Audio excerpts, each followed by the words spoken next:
এই বিয়ের সিদ্ধান্তটা তোমরা জোর করে আমার উপর চাপিয়ে দিয়েছিলে, কিন্তু এই বিয়েটা ভাঙার সিদ্ধান্তটা আমাদের হবে।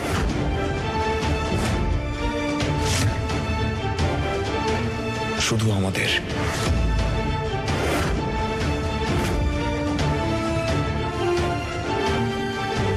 ফুল, যদি তুমি এই বাড়িতে থাকো তাহলে যখন যখন আমি তোমায় দেখব আমার এটাই মনে পড়বে যে আমার পরিবার তোমার সঙ্গে কত বড় অন্যায় করেছে, একটা মিথ্যে সম্পর্ক করেছে, একটা পবিত্র নিয়মকে নষ্ট করেছে। আমি যখনই তোমায় দেখব তখনই মনে পড়বে যে তোমার সঙ্গে তারা কি কি করেছে, তারপর তারার আমাদের ছেড়ে চলে যাওয়া অনেক বড় বোঝা আমার জন্য, যা আমি নিতে পারবো না।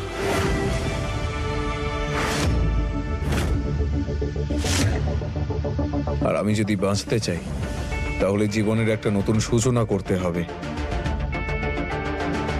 আমার পরিবার আমায় এক মিথ্যে সম্পর্কে বেঁধেছে, আর একটা মিথ্যে সম্পর্কে আমি থাকতে পারবো না।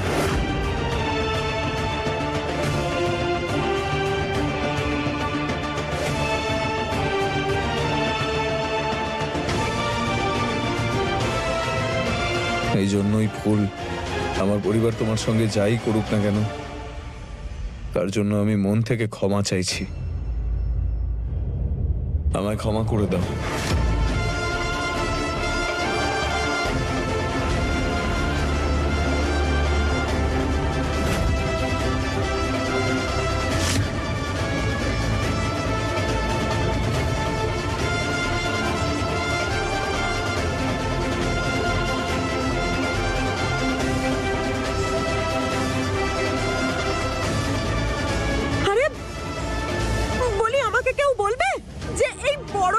আসলে হচ্ছেটা কি? হ্যাঁ, আপনারা সবাই এভাবে চুপচাপ দাঁড়িয়ে শুনছেনটা কি? বলুন, উত্তর দিন আমায়। হ্যাঁ, জামাই বাবা জীবন, আপনার বাড়ির লোকেরা বিয়েটা নিয়ে মজা করেনি, কিন্তু এখন আপনি করছেন। কিন্তু আরে বাড়ির সবাই তো নিয়ম কানুন মেনে বিয়েটা দিয়েছে। হ্যাঁ মানছি, আপনার প্রথম বিয়ের বিষয়ে কিছু বলা হয়নি, লুকোনো হয়েছে, কিন্তু ক্ষমা করবেন আমাকে। অগ্নিকে সাক্ষী রেখে আপনারা দুজন যে 7 পাক ঘুরলেন তা কিন্তু মিথ্যে ছিল না। পুরোহিত মশাইয়ের মন্ত্রও মিথ্যে ছিল না। সেই জন্য আমার ফুল আপনার স্ত্রী আর এ বাড়ির বউ।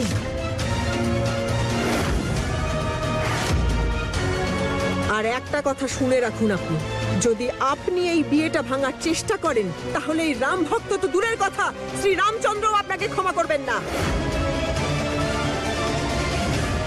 বেয়ান,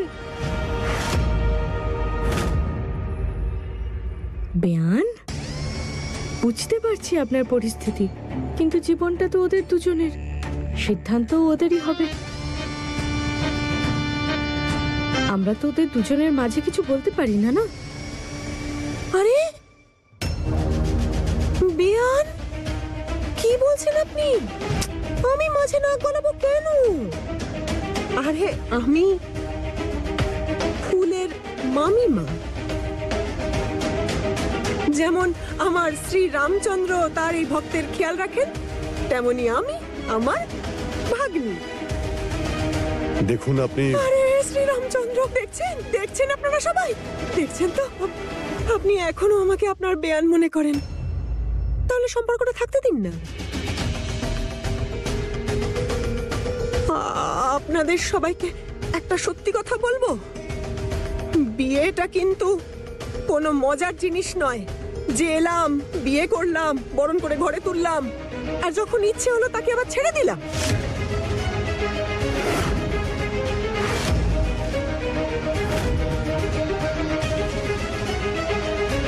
বলি, আমাদের মেয়েটার মান সম্মান আছে তো নাকি? সমাজে প্রতিবেশীদের কাছে মুখটাও তো দেখাতে হবে আমাদের। সেই জন্য আমাদের মেয়ে এ বাড়ির বৌমা আর এ বাড়িতেই থাকবে, ব্যাস।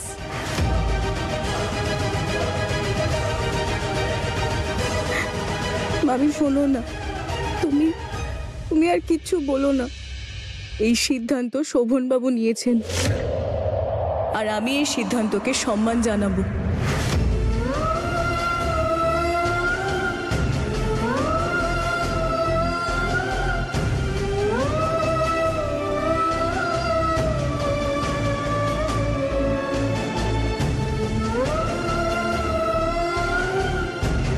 আমি ওনার সাথে আছি,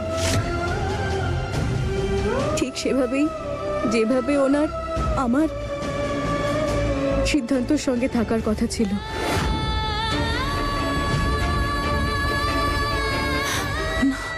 আমি শোভনবাবুকে কষ্ট দিতে চাই না, আর যদি এটাই ওনার শেষ সিদ্ধান্ত হয় তাহলে আমি এই মুহূর্তে এই বাড়ি ছেড়ে চলে যাব।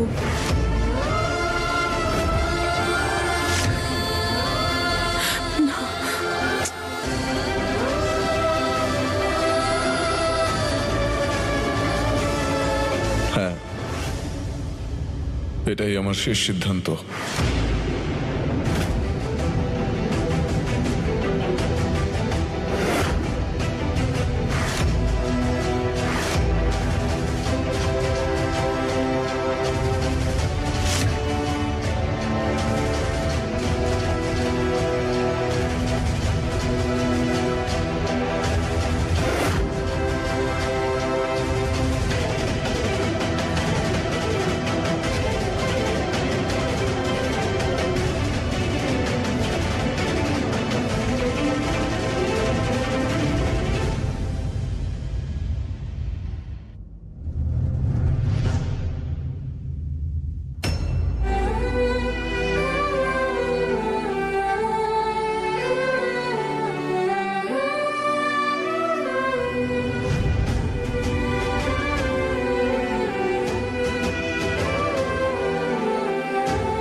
আমার মনে হয় না যে এই অর্ডারটা শুধু ফুল বৌমার ভাগ্যেই আমরা পেয়েছি।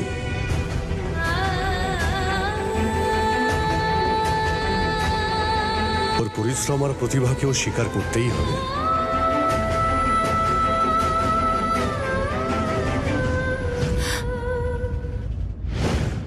তুমি একজন মেয়ে হয়ে আমার খেয়াল রেখেছো। আমার তো মনে হচ্ছে যেন কিছুই হয়নি আমার। তুমি যদি না থাকতে তাহলে জানি না কতদিনে আমি সুস্থ হতাম। মনে হচ্ছে যেন নতুন করে জন্ম হয়েছে। যেও না, যেও না।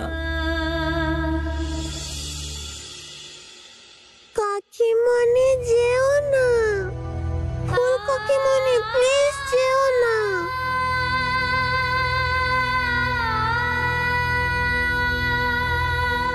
এখানেই থাকতে হবে, আমি তোমায় যেতে দেব না। প্লিজ যেও না, এখানেই থাকো।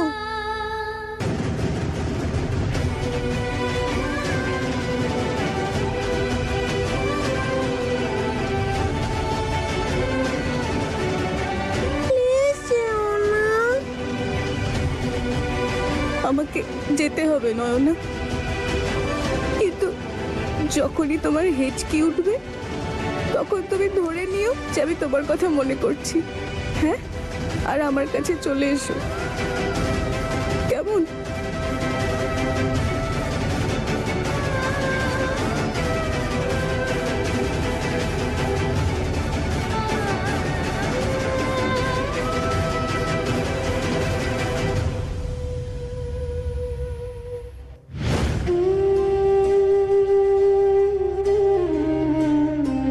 বুঝতে পারছি, এইবারের অনুষ্ঠান শেষ হওয়ার পর দিদাগমনের জন্য তুমি তোমার বাড়িতে যাবে তো?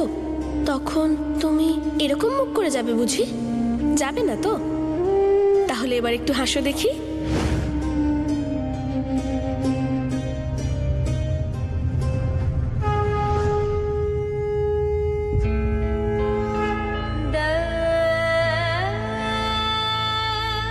কানাই, যদি তুমি এই বাড়িতে না থাকতে আমি সে কবেই ভেঙে চুরে তছনছ হয়ে যেতাম। তুমি আমার পাশে থেকেছো, শক্তি দিয়েছো। মা তোমাকে আমার জন্যই পাঠিয়েছিল, এটা নিশ্চয়ই মাই দিয়েছে তারা দিদিকে, যাতে আমি এখানে একা না হয়ে যাই।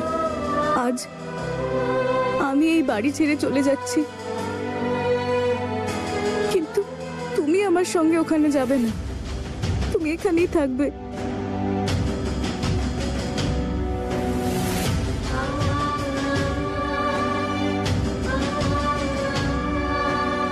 আজ এই বাড়িতে আমার শেষ দিন, কিন্তু এখানকার সম্পর্কগুলো সারা জীবন আমার সঙ্গে রয়ে যাবে। এদের সবার আনন্দের সুরক্ষার জন্য, আমি সবাইকে নিরাপদে রাখার জন্য তোমাকে এখানে রেখে যাচ্ছি। এদের সবার খেয়াল রেখো তুমি।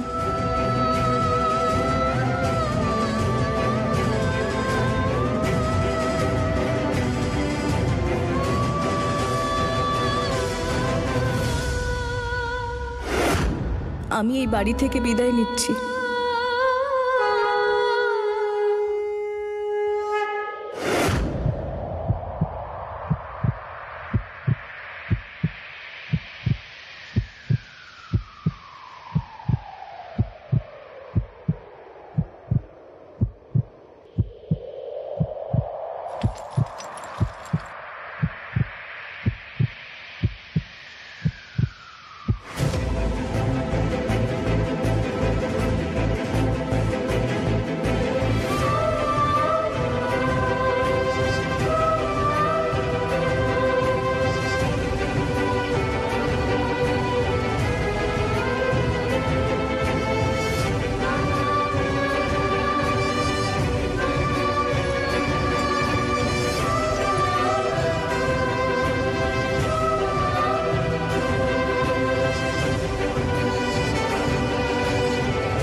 বৌমা, ভেতরে এসো।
স্মল গিন্নিমা,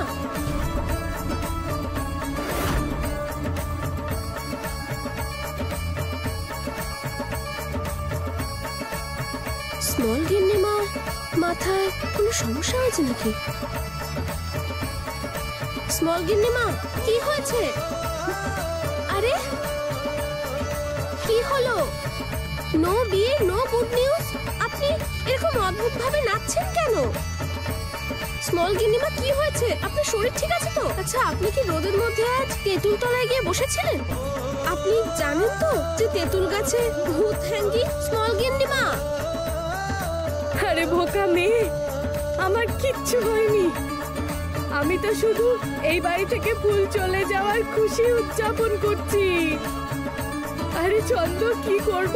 নাচ তো বন্ধই হচ্ছে না, আমার পা তো ঘুরেই যাচ্ছে, মন তো নেচেই যাচ্ছে। আরে মেয়ে, তুই নাচ আমার সাথে। না না স্মল গিন্নিমা, আমি এখানেই ঠিক আছি। ছন্দ, এবার এই বাড়িতে আমার শুধু ক্ষমতাই নয়, আমার আর আমার পরিবারের ভবিষ্যৎ সুরক্ষিত। এই মা ঠাকুরুন শয়তানি কত বুদ্ধি করে ফুলকে এই বাড়িতে বউ করে এনেছিল। ও নাকি আবার বংশধর দেবে, কিন্তু ও তো এই বাড়িকে বুড়ো আঙ্গুল দেখিয়ে চলে গেছে। যবে থেকে এই বাড়িতে এসেছিল আমার চোখের ময়লা হয়েছিল, এখনো গেছে, আমার চোখের ময়লাও গেছে।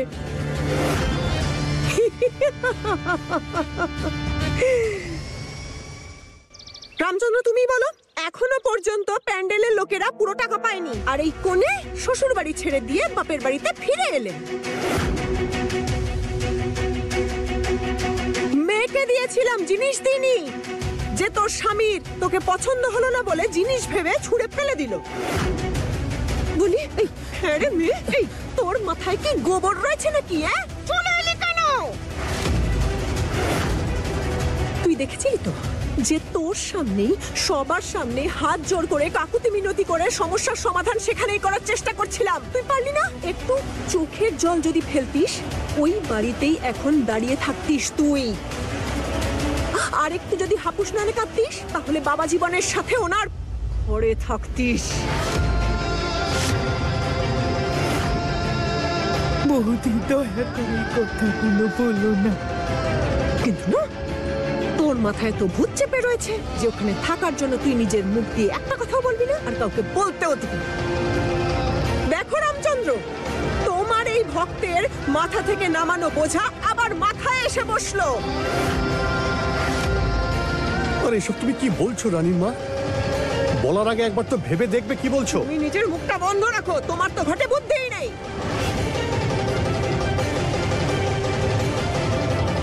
গো মামি, তুমি চিন্তা করো না গো, আমি কারোর ওপর বোঝা হব না, আমি সব সামলে নেব। ও তাই বুঝি? তা কি করে করবি সব? নিজের শ্বশুর বাড়ি থেকে সোনার ইট নিয়ে এসছিস নাকি, হ্যাঁ, যে সব সামলে নিবি? আমাকে বলতো তোর কাছে আছেটা কি, বল।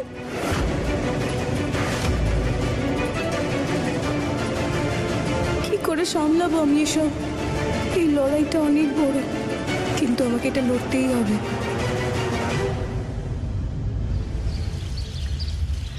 আমি শোভন বাবার সুখ কেড়ে নিয়েছি, আর শোভন বাবা ফুল বৌমাকেই বাড়ি থেকে তাড়িয়ে দিয়েছে।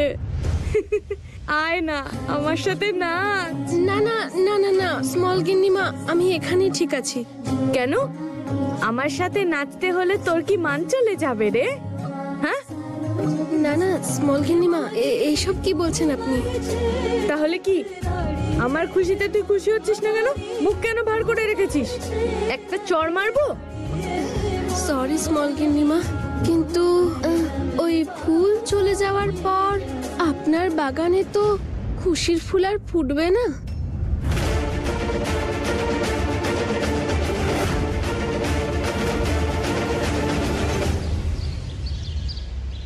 শ্রীরামচন্দ্রের এই ভক্ত ভেবেছিল যে তোর বিয়ে দিয়ে দিয়েছি, ঘাট থেকে নামলি।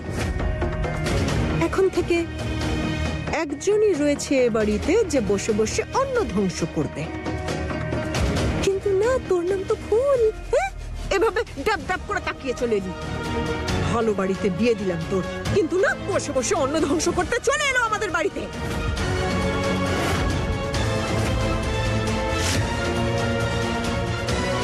ঠাকুরজি, হাত জোড় করো না আমার সামনে। এই আমাদের প্রতিবেশীরা না কথা শুনিয়ে শুনিয়ে কানের পোকা বের করে দেবে, বাঁচতে দেবে না কাউকে। রানীর মা এত চিৎকার কেন করছো? তুমি কি সারা গ্রামের লোককে শোনাবে নাকি? হ্যাঁ, লজ্জা করে না? ঘরের কথা সবাইকে গিয়ে বলো তুমি। এসব তুমি কি বলছো রানীর বাবা?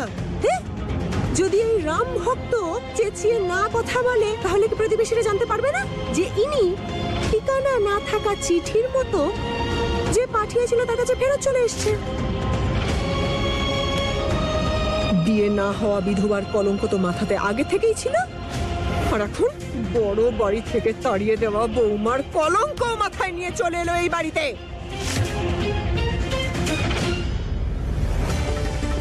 আরে নির্মলা, আমার ফুলকে এইভাবে তুমি বলো না। মা, মা সামলাও নিজেকে। আমাদের আরে বস এদিকে। এখানটা বস, বস এখানে।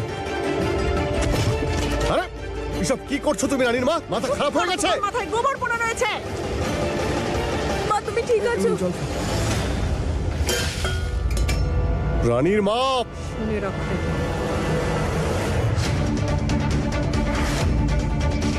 আমার বাড়ির উঠোন দিয়ে না গঙ্গা বয়ে যায়নি।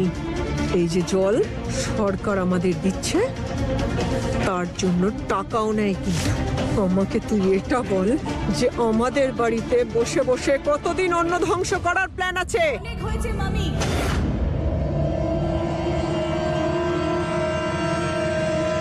আমি তোমায় কথা দিচ্ছি, তোমার ওপর বোঝা হওয়া দূরের কথা, তুমি আমার মুখও দেখতে পাবে না।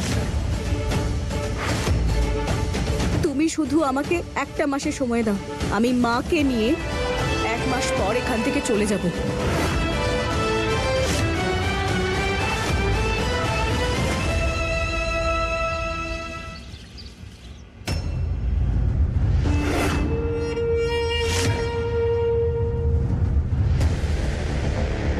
এই বাড়িতে আপনার আর বংশধর হলো কই? আপনার তো কোনো নাতিও নেই। আর মা ঠাকুরুন, তিনি তো কোনো অংশেই কম যান না।